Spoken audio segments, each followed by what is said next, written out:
अब तक हमने बात की संध्या नानू ठाकुर से, जो कि पार्षद थी। अब हम बात करेंगे पार्षद प्रतिनिधि नानू ठाकुर से और जानेंगे कि उनकी क्या भूमिका है वार्ड के कार्यों में। बहुत बहुत स्वागत है सर आपका। धन्यवाद। सर्वप्रथम आपके चैनल का नाम भी बहुत अच्छा है, पार्षद समाचार। पहली बार रायपुर शहर में कोई ऐसा चैनल है जो पार्षदों की समस्याओं को लेके अधिकारियों के बीच और शहर के बीच गया। इसके लिए सबसे पहले आपका धन्यवाद।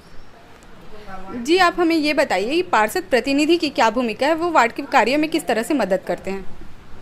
देखिए, आप देखेंगे जिस तरीके से विधायक के प्रतिनिधि होते हैं, और विधायक जी तो क्षेत्र बड़ा होने के कारण हर जगह नहीं जा पाते, उसी तरीके से पार्षद की भी भूमिका होती है कि वो अपने एक प्रतिनिधि को नियुक्त करें और अपने ऐसे कार्यों को जहाँ पे वो नहीं पहुँच पाते हैं उन कार्यों को करें।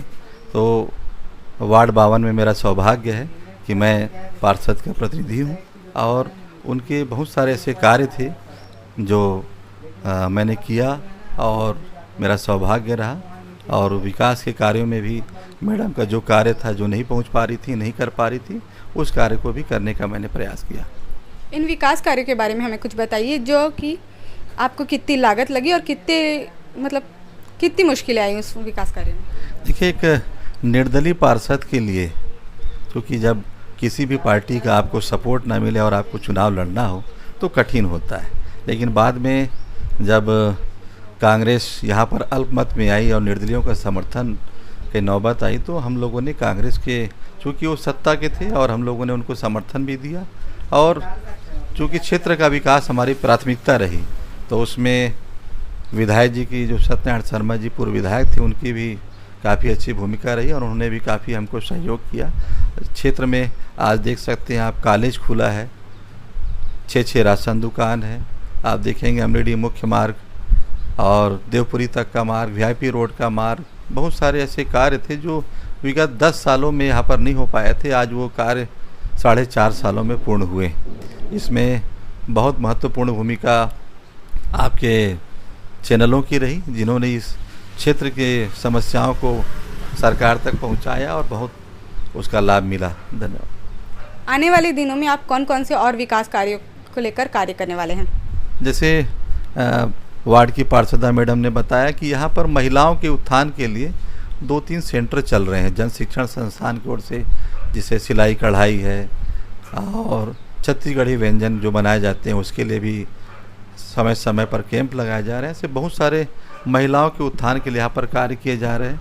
और एक बहुत बड़ी भूमिका ये रही कि हमारे वार्ड में गौ सेवकों के लिए, आपने देखा होगा कि जब भी कभी कोई गाय का एक्सीडेंट होता है, नालियों में गाय गिर जाती है, तो लोग तत्काल जो है गौ सेवकों को फ़ोन करते हैं। तो हमारे वार्ड में जब गौठान अभी बंद हुआ है, तो जहाँ गोबर खरीदी केंद्र होता था, बंद होने के बाद में आज मैं गर्व के साथ कह सकता हूँ कि हमारे वार्ड में रायपुर शहर का पहला गौठान होगा जहाँ पर गौ सेवकों को ऐसे कार्य के लिए पहली बार हमारे जोन 10 के जायसवाल सर ने दिया। उसके लिए मैं जोन 10 के जोन कमिश्नर सर को धन्यवाद देता हूँ। मानसून सीज़न आ चुका है, मानसून के लेकर आपकी क्या तैयारियां हैं, क्या वार्ड में जल भराव की स्थिति बनती है। देखिए, इस बार वैसे तो बारिश काफ़ी कम हुई है अभी तक, लेकिन फिर भी जोन कमिश्नर के माध्यम से एक लेटर हमें प्राप्त हुआ है कि जब कभी ऐसी कोई अप्रिय स्थिति बनती है तो उसको जोन में व्यवस्थापन की व्यवस्था की जाएगी। और बहुत सारे जो है पंप भी खरीदे गए हैं, जहाँ जल भराव होगा उनको निकालने के लिए शासन की तैयारी काफ़ी अच्छी है। मानसून में बीमारियां भी बहुत बढ़ती है, तो इन बीमारियों के लिए क्या कुछ तैयारियां हैं। देखिए, अब देखेंगे जब से मौसम चेंज होता है तो जो सार्वजनिक बोर, खासकर उन बोरों में ही गंदे पानी आने की शिकायत होती है, जिससे कि पीलिया फैलने का डर होता है।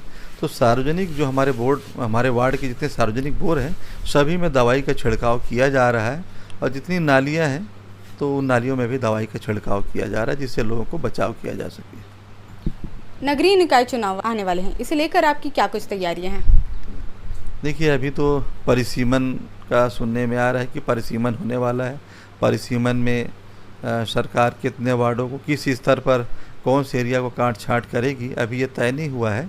जैसे भी ऐसा कुछ होगा उसके बाद हो सकता है सरकार कोई लॉटरी निकाले, महिला पुरुष सामान्य आरक्षित कौन सा एरिया क्या होगा, इसका अभी कोई निर्णय नहीं हुआ है। अगर कोई ऐसा निर्णय होगा तो जनता के बीच हम जाएंगे, सीट हमारी सामान्य होने पर, और उनका आशीर्वाद लेंगे। काफ़ी समय से देखा जा रहा है नगर निगम में महापौर के पद पर कांग्रेस की सत्ता रही है। आपने भी पिछले बार कांग्रेस को ही समर्थन दिया था, क्या इस बार भी आप कांग्रेस को समर्थन देंगे?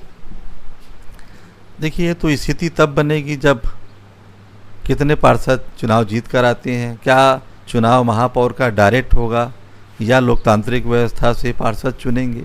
ऐसी जब कोई परिस्थिति बनेगी तो अगर हम लोग निर्दलीय रूप से चुनाव लड़ेंगे और जिस किसी पार्टी को भी समर्थन की आवश्यकता होगी हमारे रायपुर शहर के विकास के लिए, हमारे वार्ड के विकास के लिए, बिल्कुल हम उनके साथ खड़े होंगे।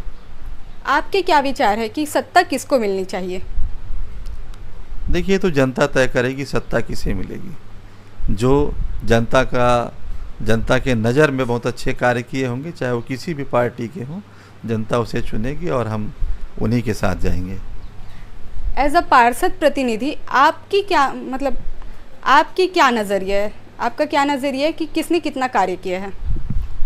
देखिए, अगर पार्षदों की बोलेंगे तो रायपुर शहर के 70 वार्डों में सभी पार्षद, भाई आपका तो चैनल का नाम ही है पार्षद समाचार, आप ज़्यादा पार्षदों के बीच जा रहे हैं और मुझे ऐसा लगता है कि सभी पार्षद अपने जनता के प्रति सभी वफादार बोल सकते हैं। कार्यों के प्रति उनके विश्वास, जनता का जो विश्वास होता है वो सभी लोग अच्छे से कार्य किए हैं और निर्णय आने का समय हो गया, समय काफ़ी कम बचा है, चुनाव सामने है और सभी को जनता का आशीर्वाद मिले। यही आपके वार्ड में महापौर का क्या कुछ कार्य रहा, किस तरह से उन्होंने वार्ड के कार्यों में मदद की है? देखिए, महापौर जी की रायपुर शहर काफ़ी बड़ा है और वो समय समय पे जब भी ऐसे कोई कार्य होते हैं तो मीटिंग लेते रहते हैं और दिशा निर्देश अधिकारियों को देते हैं। जी धन्यवाद। तो ये थे वार्ड क्रमांक 52 के पार्षद प्रतिनिधि नानू ठाकुर, जिनसे आज हमने बात की और वार्ड के कार्य के बारे में जानकारी ली। इसी तरह से अन्य पार्षदों से मिलकर हम आपको वार्ड के कार्यों की जानकारी देंगे। धन्यवाद।